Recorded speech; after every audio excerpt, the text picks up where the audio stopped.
La compagnie des planches pourries vous propose Iago, une pièce écrite par Bertrand Visinet, assassin, cruel, impitoyable, mais pour finir admirable philosophe. Iago le sicaire sera Denis Mélier.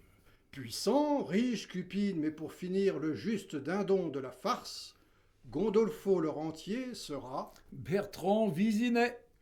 fluet, aérien, volubile, et pour finir le roi du monde. Curzio l'amoureux sera Benjamin Mauer. épouse, mère, un peu scandaleuse, mais pour finir tellement femme. Lucrezia l'a tout de même tout ce qu'il y a de plus réprouvé sera Anaïs Armandi. éternelle, nuage incandescent, divine part du lion, et pour finir la reine de Curzio. Tosca l'amoureuse sera Apolline le roi Thieffry. dévastée, on ne sait pourquoi. Revêche par métier, souffre-douleur destinée à seulement jouer les utilités, et pour finir, la plus inhumaine des putréfactions. La si délicate de Haigne Porzia sera Noël Couton. Et maintenant, parlons des décors. ah ça, ils ne seront sûrement pas de Donald Cardwell. D'ailleurs, pas plus que les costumes, ils le seront de Roger Hart. Mais pourquoi se faire, mon bon maître, et pas de décor et pas de costume? Tout simplement parce que, mon cher Iago, quand, comme toi, tu nous le joues le joyeux saltimbanque sur des planches pourries, je te le dis que c'est bien assez pour ta gloire que tu les déclamasses tes répliques avec ton seul misérable organe. Et tiens, puisqu'avec toi nous allons gaiement droit au four, il vaut mieux, n'est-ce pas, définitivement éviter toutes les autres fioritures du théâtre, quand, après la honte, cette excellente précaution, elle nous sauvera cette fois de la ruine. Ah, quel ladre que ce Gandolfo! Ah oui, quel ladre que ce Gandolfo.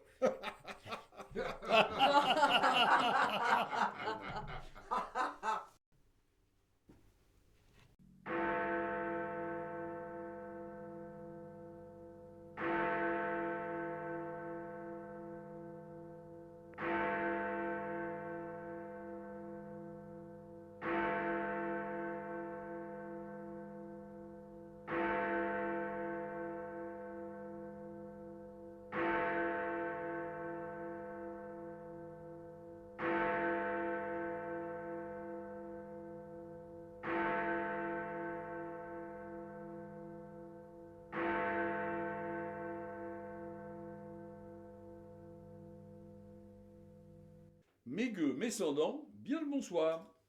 Ah ça, c'est que je vous trouve bien méritant d'être venu jusqu'à moi malgré tout ce mauvais temps que nous avons.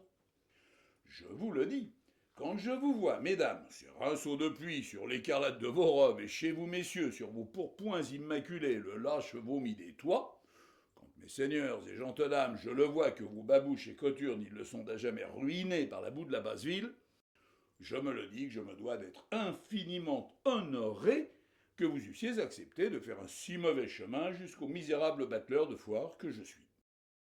Ah oui, que vous avez été admirable de courage. Cependant, si, à cet instant, si, ainsi que je vous cause, vous pensez que je flagorne et que de vous je les cherche les coups de bâton, c'est raisonnablement, je n'irai pas jusqu'à le démentir. Tout de même, voyez là ma ô combien admirable lucidité. Oh oh, il n'est que de voir l'air étonné de certains d'entre vous pour que je le comprenne, qu'ils se demandent où qu'ils sont. C'est donc qu'ils ne les auront point entendus, mes crieurs de rue, quand ils lançaient à tue-tête. Qu'on se le dise, ce soir il y aura miracle et autres divertissements en Piazza della Cisterna. Comment? Que dites-vous, chère madame? Où quelle est la Piazza della Cisterna? Elle est à San Gimignano, Italie, Toscane. Ah, moi j'aime cette place, et j'aime cette fontaine. J'aime cette place car il est de charitables arcades où l'on est bien quand il pleut. J'aime cette place car il y a de fraîches arcades où on est bien quand on les subit, les grandes chaleurs de la Toscane. J'aime cette place car il lui est de sombres arcades où l'on est bien quand il faut qu'on y murmure pour de louches affaires qui, avant toute chose, ne demandent pas un premier témoin. Pourquoi que je l'aime, cette fontaine? Parce qu'on s'y désaltère. Parce qu'on s'y désaltère d'une eau toujours fraîche et limpide. Parce qu'on s'y nettoie les mains.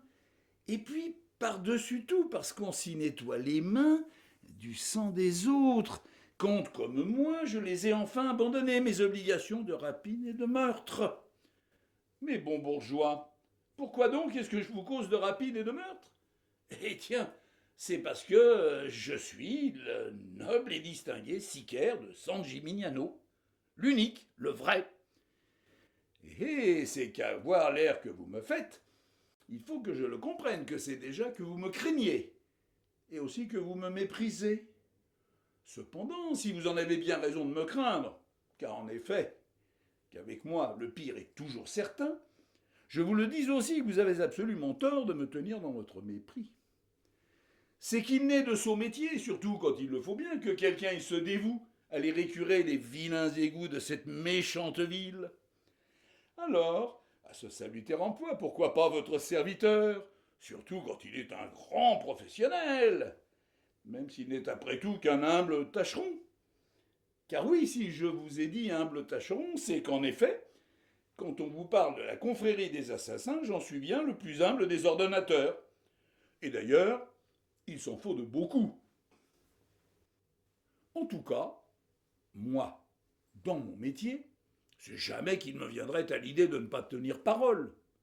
Et oui, où irions-nous, braves gens, si je ne les honorais pas, mes contrats, au ressentiment et à l'anarchie? D'ailleurs, à propos de contrats, c'est que j'en ai un d'excellent à remplir pour cette nuit. De quoi s'agit-il, mes excellents amis? D'un tout petit lacet de rien du tout, que je dois serrer sur un jeune cou de jeune coq. À ce qu'on m'a dit, à cette affaire, je ne devrais y consacrer que très peu de mon précieux temps. Et pourquoi cela?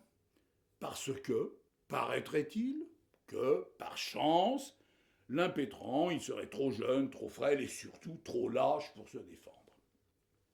Après tout, acceptons-en l'augure, car moi, à cet instant, comme tout un chacun, je ne songe qu'à dormir du sommeil du juste. Oh oh, c'est qu'il se fait tard, et qu'on est en retard. Ah ça, quel inconséquent est-il de m'ainsi contrarier celui qu'il me faut pratiquer. Vertuchou, je vous le dis, mes braves gens, qu'au moment opportun, à mon gentil supplicié, je vais lui redoubler ses souffrances et qu'alors il me suppliera de l'achever. Eh bien, mesdames et messieurs, puisqu'il est bien vrai qu'à quelque chose malheur est bon, et que nous en ayons un peu de temps devant nous, vous me permettrez de vous faire un peu de réclame quant à mes remarquables services.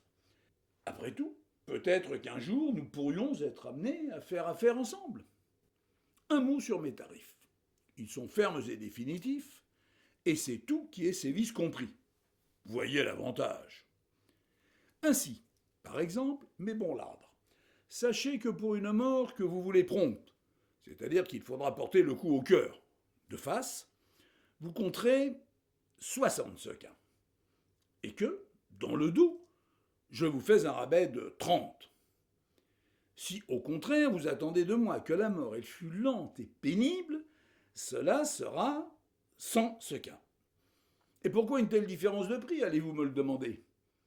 Parce que si l'on veut que la mort elle soit de longanime et de pénible, voyez-vous que c'est tout un art que de percer un ventre au meilleur endroit, tandis que votre patient est en droit de se défendre. Mes bons amis, sachez cependant que je n'use pas d'autres expédients pour agoniser mes clients.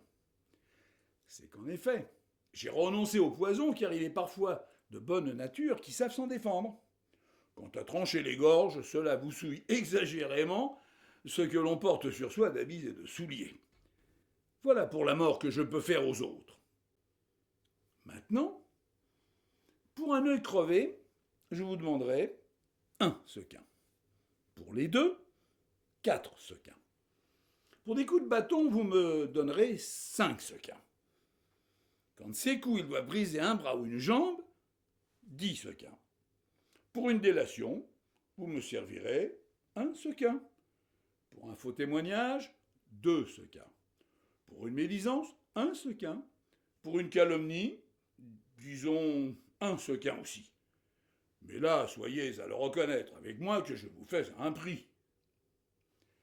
Mes chers clients, pour un complot, cette fois je vous demanderai 1000 sequins. Et pour un mouvement de peuple, 5000 sequins. Vous voyez que je n'exagère pas. Quant au reste, mes chers méchants, c'est-à-dire quant aux petites et grandes nuisances que vous les infligez à autrui, je vous le dis que c'est toujours que nous pourrons nous mettre d'accord sur le prix. Comment me remettrez-vous ? Il n'est rien de plus simple. C'est ainsi qu'à la première heure de la nuit, vous porterez vos précieux pas, Piazza della Cisterna, et que, près de la fontaine de César, vers cette maison, vers cette fenêtre, vers cette jalousie, vers ce pigou qui, lui, n'est allumé que pour vous le dire que je suis en service, il vous suffira de crier un haut et clair « Iago, où es-tu? Réponds-moi !»« Oh là, qui va là ? Tu le sais aussi bien que moi. »« Ah, c'est vous, mon bon maître !»« Oui, c'est bien moi, Gandolfo, vilain sicaire. »« Pas encore, mon bon maître !»« Ta main ne tremblera pas. »« Ah ça ? Et pourquoi donc tremblerait-elle, ma main ? » En es-tu vraiment sûr qu'elle ne tremblera pas? »« Comme de moi-même. »« Pourtant, Pourtant quoi, maître Gandolfo ? » c'est qu'on dit. »« Sans doute trop de choses, maître Gandolfo. Cependant, il est un bruit qui court la ville. Et qui serait ? Que parfois tu retiens ton bras, ce qui en vérité ne te ressemble pas. » Eh bien, mon bon maître Gandolfo, quand on dit de telles sottises, sans doute qu'on parle trop. » »« Fort bien, n'en parlons plus. Et pour notre autre affaire, est-ce que tu as pourvu à tout? » »« Oui, mon bon maître, ne doute pas que tout a été préparé selon tes ordres, et que moi et mes hommes, nous nous sommes mis en 4, afin que de le satisfaire, ce qu'il est ton bon plaisir. Vous voyez, mes gueux, comme je peux être avec les puissants, onctueux, obséquieux et filandreux à souhait. Cependant, De quoi t'inquiètes-tu encore, mon bon, mon précieux, mon excellent maître ? Je te le dis que tout s'accomplira comme tu l'attends, toi et les autres bourgeois de San Gimignano. Ai-je jamais failli à ma parole ? il est vrai que non. Cependant, c'est que cette fois, Iago, l'affaire elle est d'importance. Conviens-en avec moi. Elle est même énorme, cette affaire, maître Gandolfo, et c'est volontiers que j'en conviens. Maintenant, mes chers amis, s'il faut que je vous rassure quant à ma scélératesse, vous n'en douterez pas que je suis définitivement odieux et exécrable avec les petits. Es-tu sûr que tes sbires, ils ont bien compris la consigne? On ne peut plus clairement, maître Gandolfo. Ah, ça, crois-moi que cette consigne dont tu nous parles, il ne sera personne parmi mes hommes demain qui la mangera. Tout de même, n'en va-t-il pas de leur réputation ? Et plus encore de leur intérêt bien compris. Ce qui ne m'empêche pas, tout riches ou pauvres qu'ils sont, mes bourgeois, de les haïr tous. Ah, ni Dieu ni maître, voilà quelle est ma saine philosophie. Par prudence, Iago, tes hommes, redis-moi ce qu'ils ont compris. Tout de même, il ne faudrait pas, n'est-ce pas, que des innocents ils payent à la place des méchants. Comme il te plaira, maître Gandolfo. En effet, qu'elle est énorme, l'affaire. Comme tu me l'as commandé, mon bon maître Gandolfo, mes hommes, ils ont parcouru les rues de San Gimignano avec leurs moques de sang de bœuf. À chacun, il a été donné une brosse. À telle maison, il a été peint une croix de sang. À telle autre, rien. Et quand je vous le dis que l'affaire, elle est énorme, c'est parce que, cette nuit, en cette bonne ville de San Gimignano, l'or et le sang, ils vont couler comme jamais. c'est-à-dire à torrent. Et tu es sûr qu'il n'y aura pas d'erreur ou de méprise? Non, pas d'erreur, pas de méprise, mon bon maître. On n'entrera que dans les maisons où il y aura une croix. De toutes les manières. Quoi, de toutes les manières? Et comme on dit, Dieu reconnaîtra les siens. Ce n'est pas faux. Toutefois, Mon excellent maître, pour ce contrat, je vais recevoir, pour commencer, 5000 sequins. Autant vous dire que je vais tout faire pour être à la hauteur de la tâche. Après, c'est décidé. Je me retire. toutefois, tu m'obligerais grandement à t'approcher de la perfection. Hélas, mon bon maître, la perfection que tu nous causes, elle n'est pas de ce monde. Ou alors, toi et moi, n'est-ce pas que nous serions tous les deux à le savoir? Cependant, Iago, Quoi, cependant, Iago? as-tu bien compris les termes de notre contrat? N'en doute pas, mon bon maître Gandolfo. Tout de même, tu m'obligerais à tout me redire.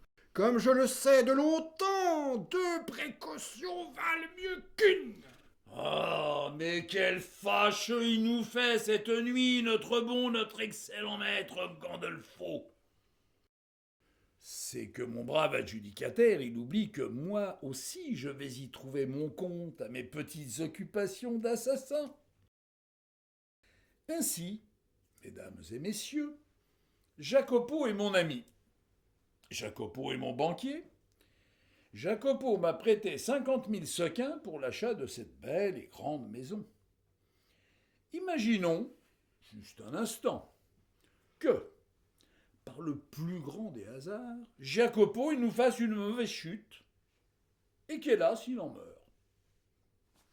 Subséquemment, concomitamment, subsidiairement, maintenant que je l'ai perdu, ce cher ami, il n'y a pas non plus de Jacopo, de banquier et de dette de 50 000 sequins. Alors, n'est-ce pas que c'est pour toujours qu'elle est à moi, la belle et grande maison où que je vis?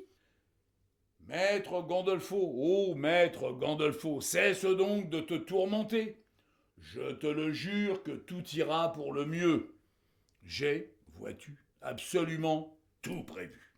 Iago, que tu aies tout prévu, je ne le demande pas mieux que de te croire. Nonobstant, il faut que j'insiste. Sommes-nous bien d'accord que... Oui, mon bon maître, nous sommes bien d'accord que mes sbires, ils forceront chaque maison qui aura sa croix de sang de bœuf, qu'alors il ne sera fait de quartier à nul vivant, qu'il fût homme, femme, enfant, veau, vache, cochon, qu'alors tout sera retourné de fond en comble, qu'alors les effets de commerce et les reconnaissances de dette seront pour toi et tes bourgeois, et qu'alors tout ce qui reste et qui brille sera pour eux. Je te parle ici de mécommis au crime.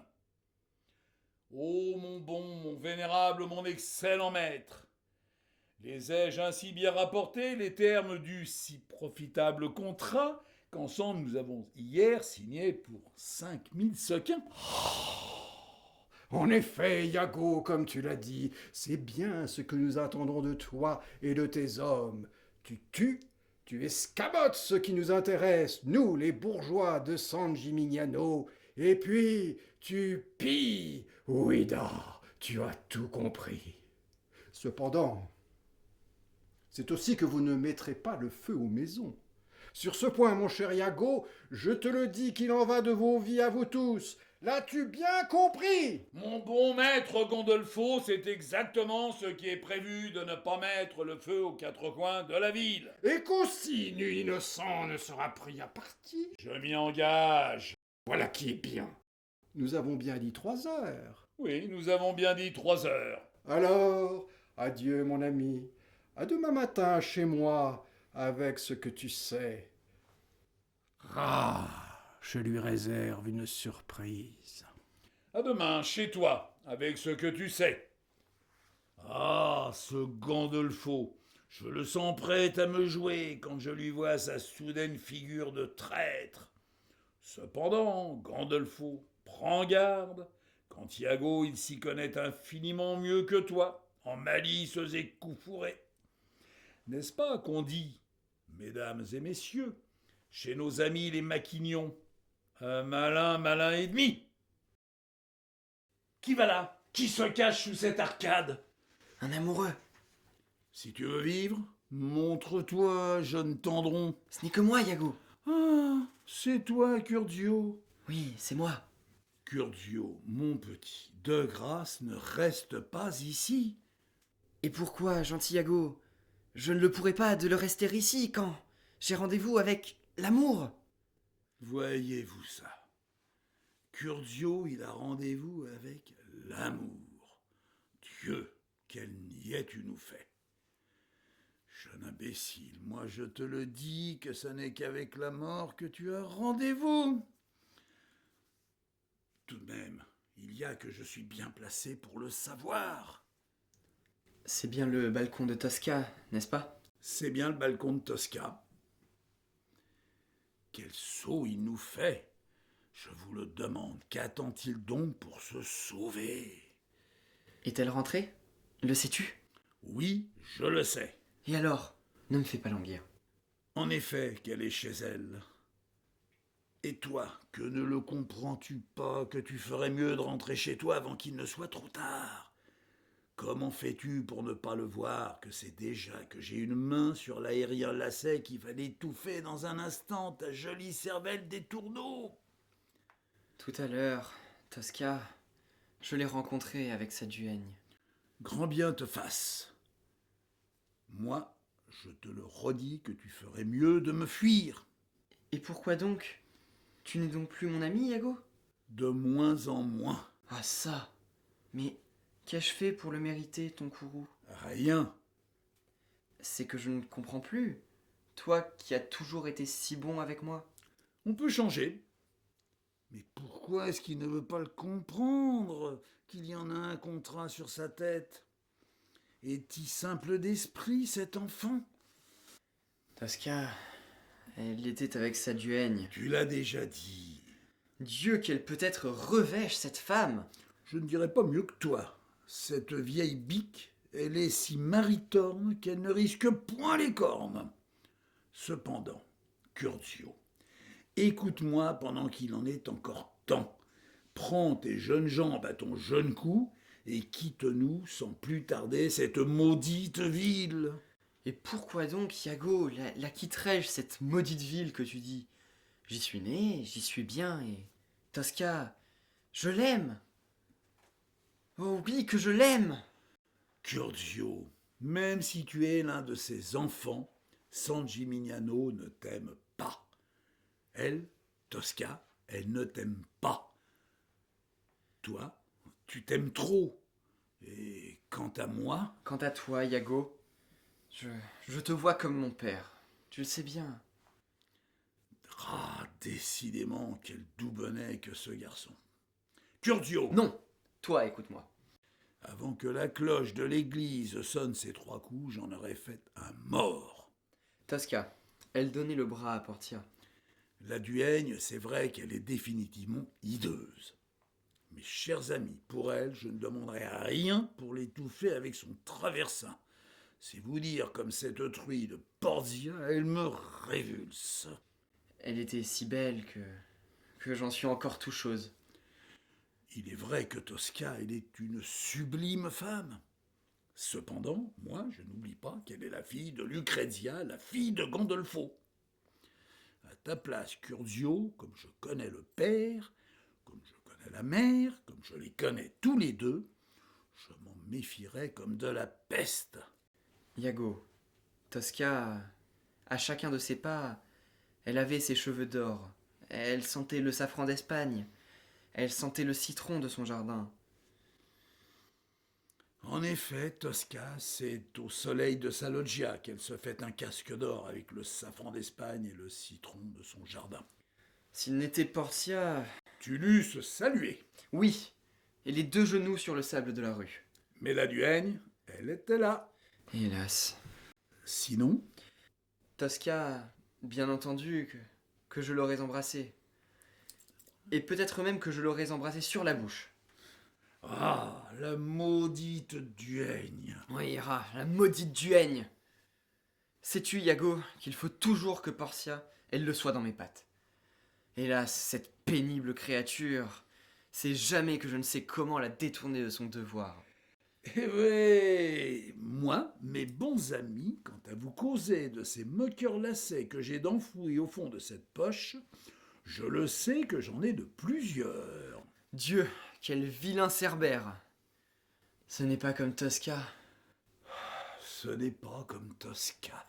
Tu l'aurais vu marcher dans la lumière de ses flambeaux. Elle avait cette robe de soie rouge avec des parements d'or, et tout ça qui scintillait de 10 000 feux. Moi, hier, je l'ai connu qui jouait au cerceau, à l'ombre joyeuse de ce vieux corridor, qui chantait de son enfance et de ses jeux. Je croisais un instant ses yeux qui sont si noirs. Je n'étais plus un enfant à les aussitôt voir.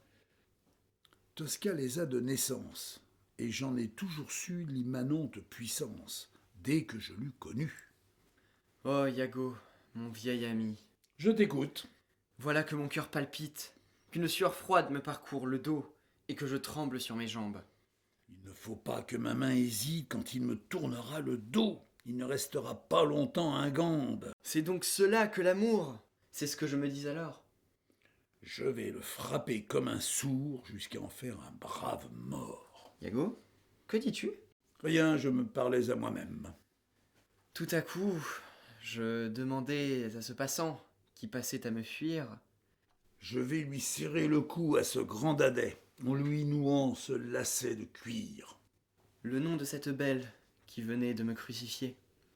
Il eût mieux fait de se taire quand ici tu fais tes derniers pas. Hélas, il a la mémoire rebelle, cet inconnu que j'ai officié. Hélas, un autre va mieux faire, et lui nommer Tosca. Iago, mais pourquoi donc marmonnes-tu? Je ne marmonne pas, vois-tu. J'étais seulement à te le redire qu'il te fallait t'enfuir. Je n'y songe pas. Tosca, elle ne t'aime pas. Iago, quand sais-tu qu'elle ne m'aime pas, Tosca? Ce que j'en ai toujours su. Tu te trompes. Tosca, elle m'aime, oui, elle m'aime. Mon pauvre enfant.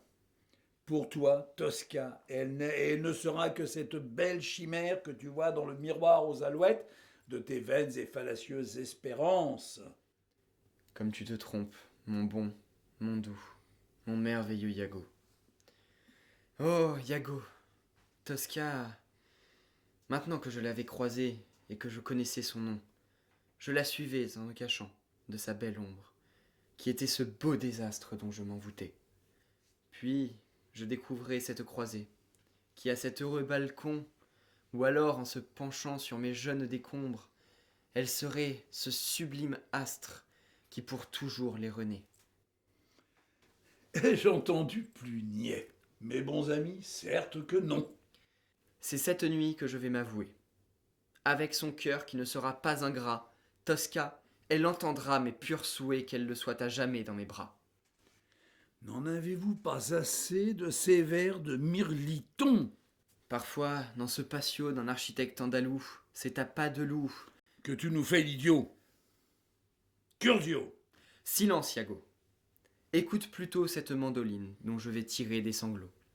Ils seront ce doux flot qui bercera son cœur à Tosca.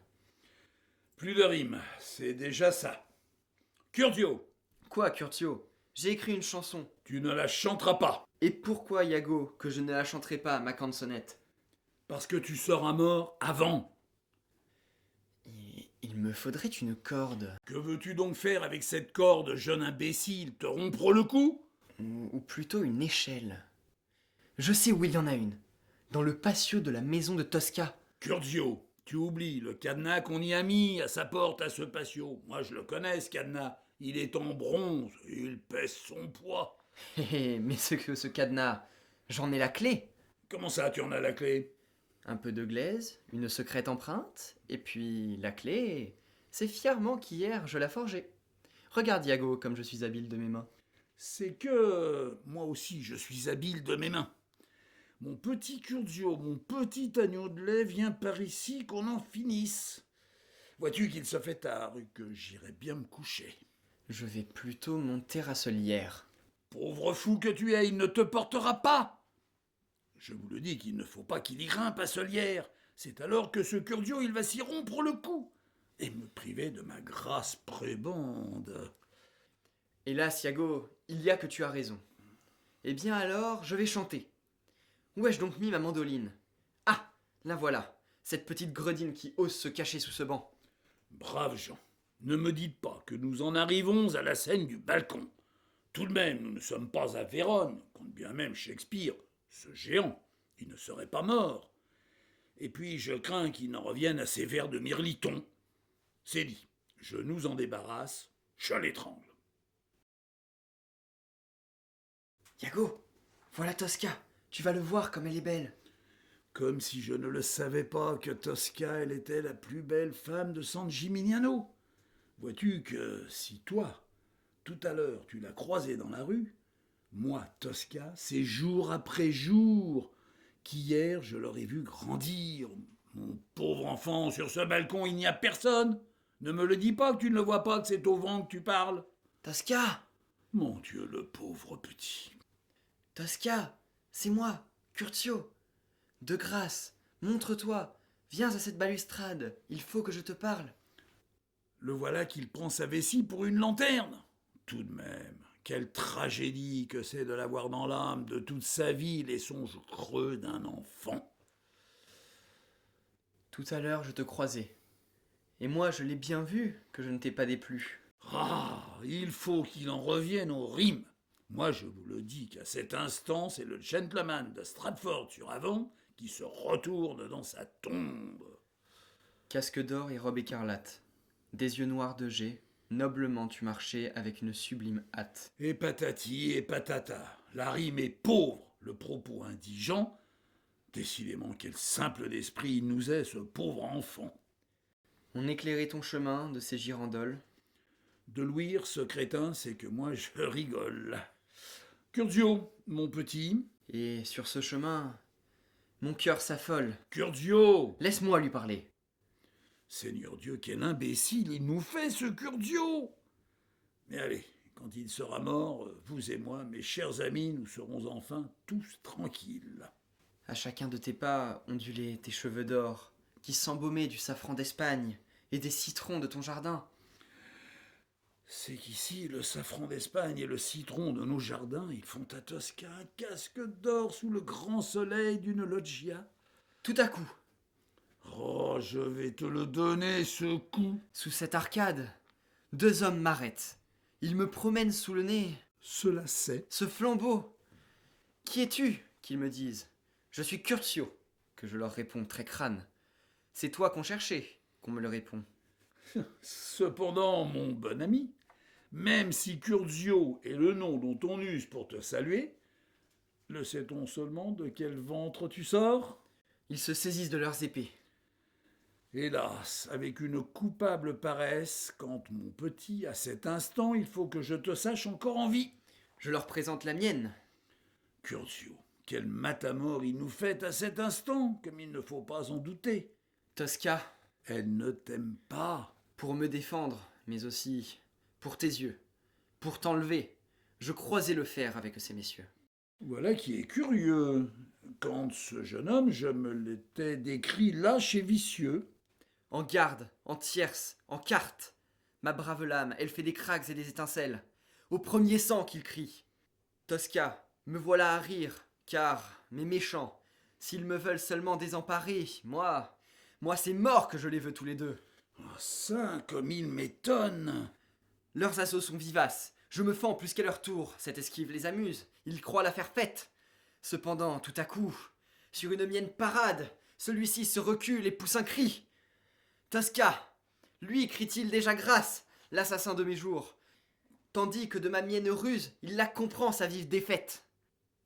Maintenant, je porte mes coups au second de l'algarade. De mon pommeau je le bouscule, et c'est alors qu'il se replie. Tiens, comme parfois on se trompe sur les gens. C'est que, ma chère Tosca, nous manquons de clarté sous cette fourbe arcade. Morbleu, contre toute attente et pour ma plus grande confusion, c'est qu'il faut donc que je le comprenne qu'il aurait été courageux, ce jeune gandin. Je recule de 30 pas. Habile à toujours l'écarter, cette épée qui me regarde. Las, il faut que je glisse sur un pavé et que je choie sur le derrière. C'est aussitôt qu'il me perce de son fer, ce bretteur qui me veut achever. Néanmoins, tout courageux et tout blessé que tu peux l'être, Curzio, sache-le qu'il le faudra bien que je l'honore, mon contrat. Tosca, hélas, il faut désormais que je saigne. De quel article saignes-tu? De la cuisse droite. C'est pourquoi tu boites?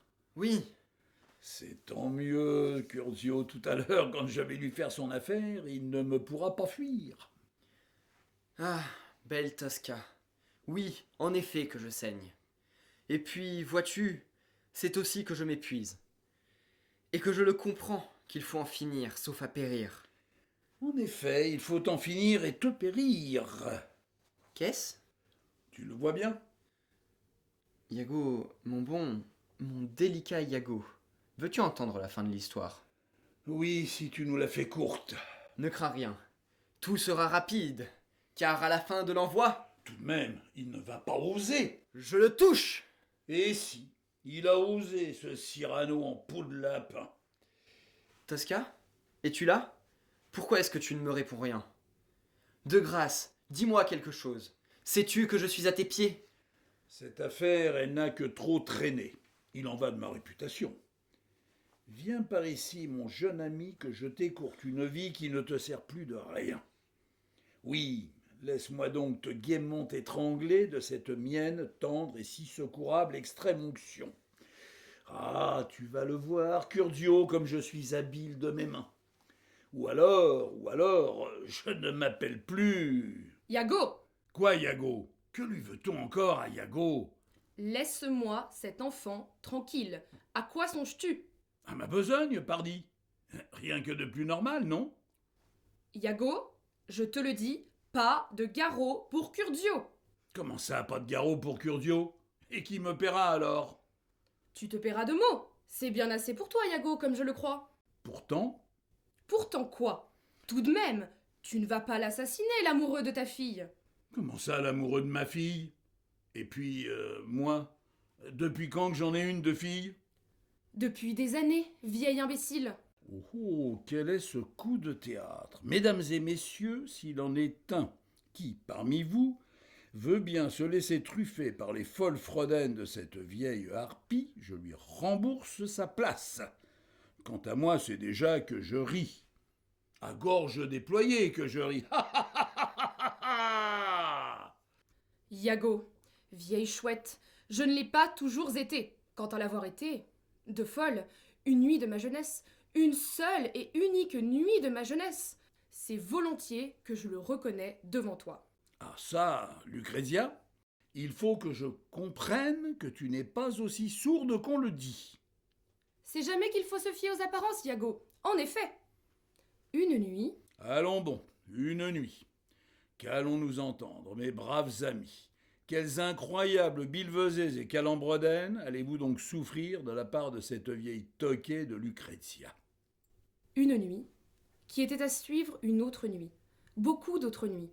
De guerre lasse, je le prenais ce chemin de cette vilaine taverne du Cheval Rouge où l'on boit, où l'on joue, et où l'on fait des rencontres qui ne sont jamais honnêtes. C'est alors que j'avais le visage d'entièrement enfoui sous une fourbe mantille. Et en quoi, je te le demande comme ça, ma bonne Lucrezia, cela le concerne, Iago, cette vilaine taverne du Cheval Rouge et cette fourbe mantille? J'y viens. Pordia, Ah, revoilà la duègne. À peine 20 ans qu'elle avait, cette pauvre femme. Sans jamais l'avoir été de cochonne dans le lit d'un premier homme, elle l'était de déjà bâtie comme une truie. Et donc, Pordia, elle remettait une bourse à cette femme qui la remettait à cet homme. mesdames et messieurs, nous voilà bien avancés. Lucrezia remet une bourse à cette femme qui la remet à cet homme. Tu as tort de te moquer quand cet homme dont je te parle, c'était toi, Iago. Bah, Lucrezia, des bourses, comme tu dis, j'en ai reçu et donné plus qu'à mon tour. Même que c'est de toute ma vie que je l'ai crié à mes involontaires pratiques. La bourse ou la vie? Cependant, Iago, Cependant, cette fois, cela serait les bourses et la vie. Oh oh, mes braves gens, c'est qu'il me semble qu'il vient de faire issue de sa bouche, à notre cher Lucrezia, comme un stupide jeu de mots. Êtes-vous à le penser comme moi, ou alors est-ce que je m'abuse?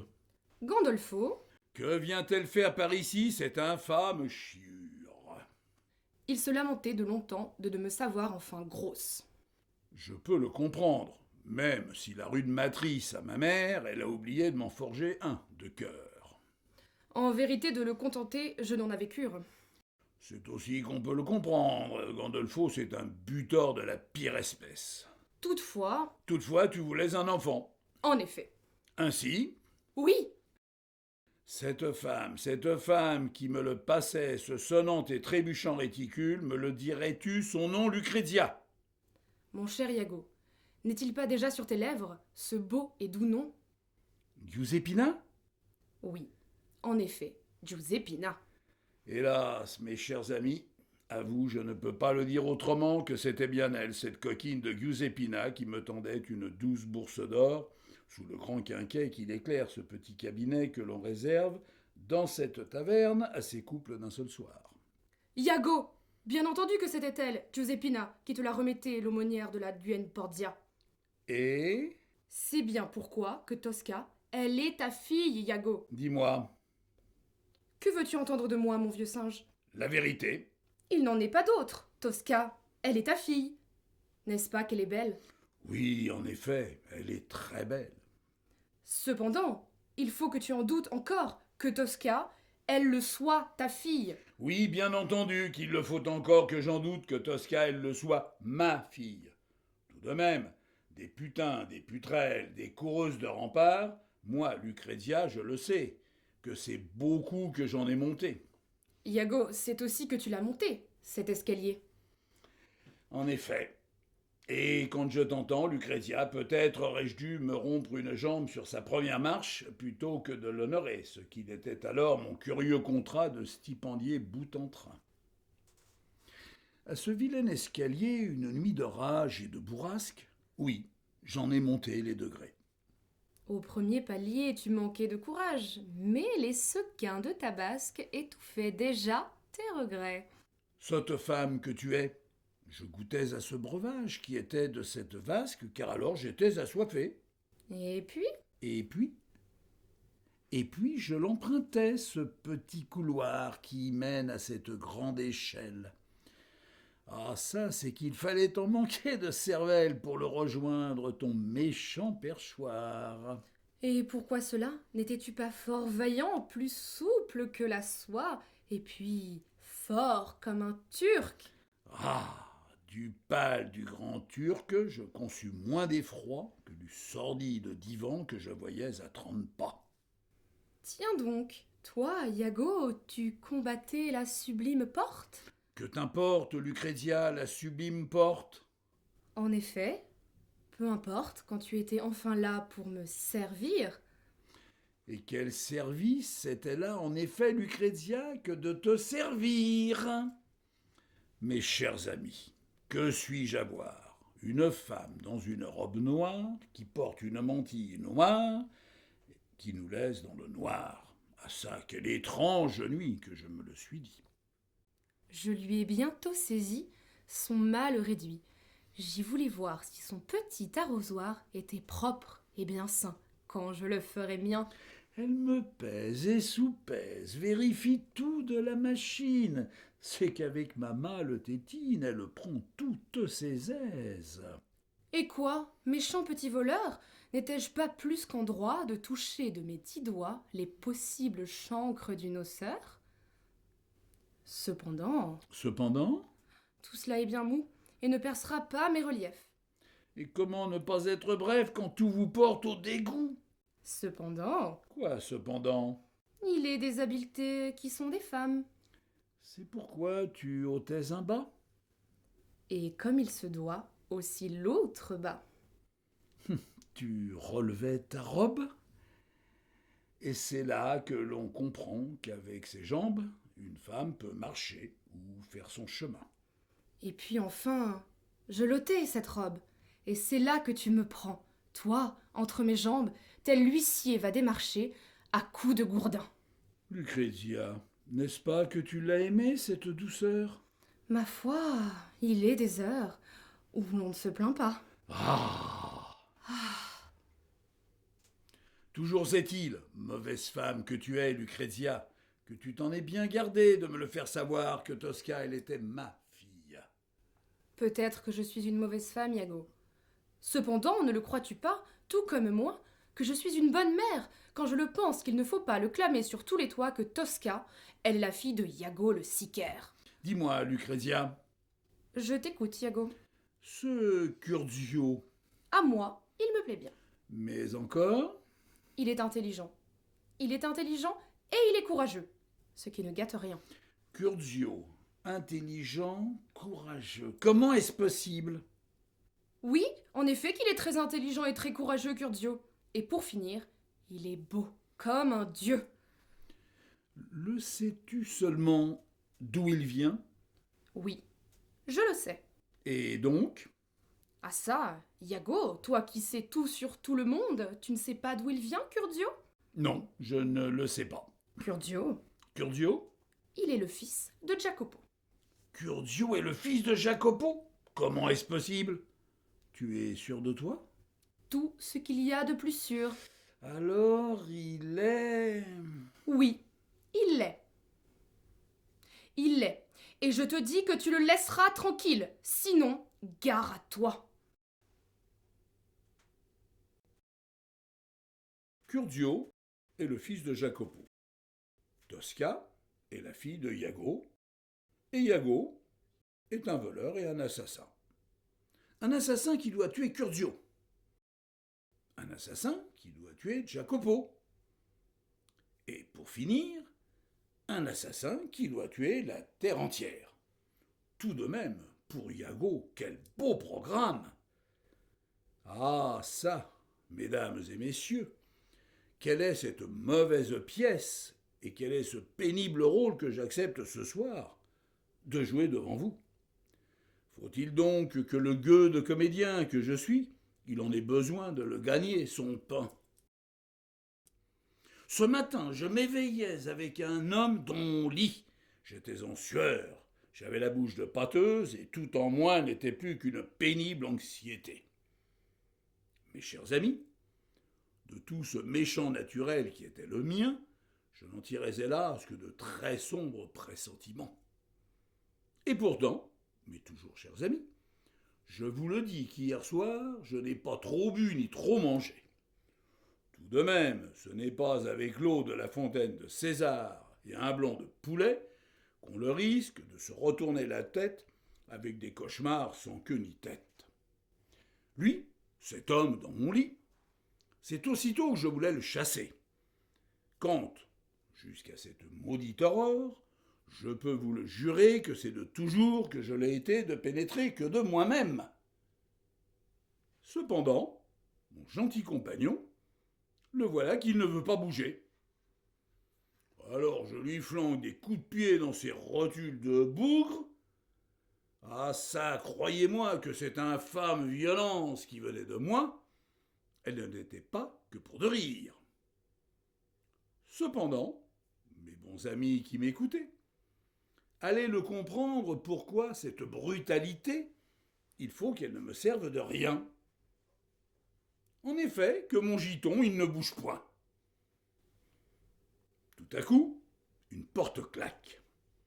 Je m'éveille tout à fait, et voilà que je ris car l'homme qui couche dans mon lit, ce n'est que moi.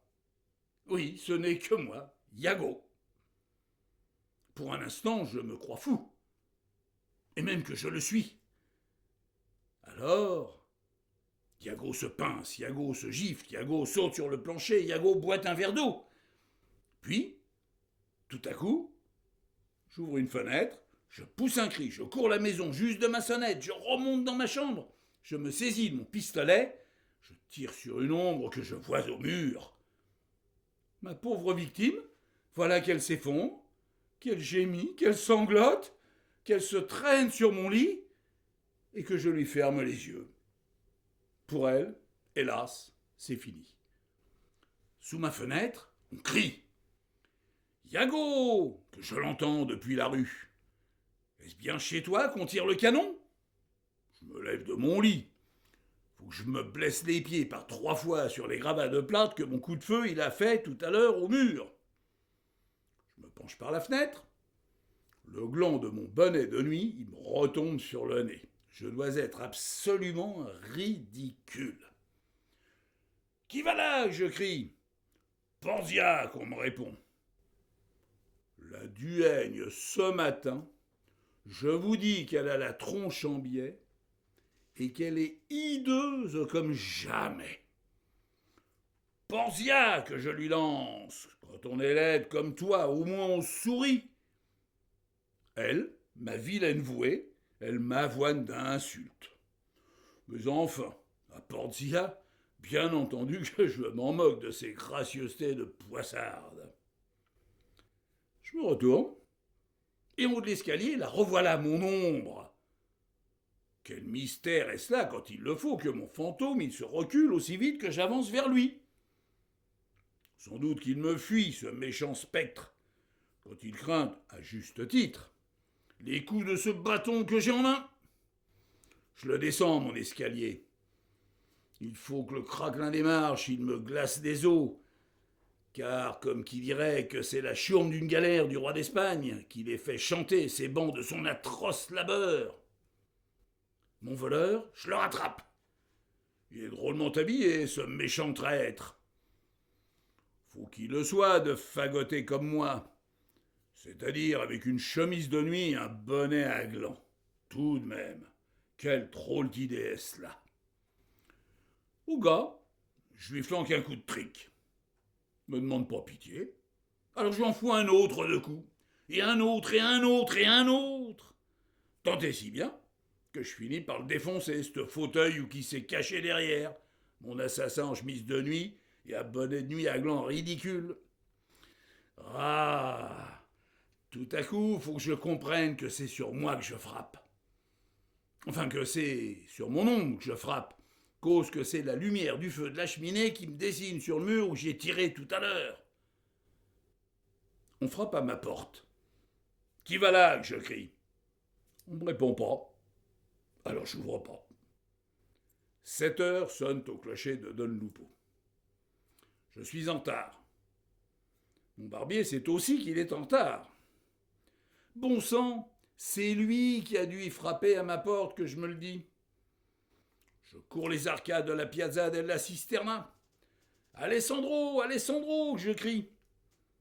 Hélas, c'est en effet qu'il a filé pour toujours, ce ruffian de barbier. Cornedouille. Voilà que mes malheurs, y sont pas finis. Et oui, un courant d'air que ça a fermé la porte de ma maison. Une échelle, mon royaume pour une échelle, que je lui crie sous le nez à la vilaine Porzia. Elle me traite de fou, la vieille bique. Quand même, elle a pas tort. Cependant, pas d'échelle. Mais il y a ce lierre qui me porte. Enfin, je suis chez moi. Je suis chez moi devant cette glace. Je suis chez moi devant cette glace qui me renvoie un visage qui ne me dit rien. Je pousse un cri de terreur.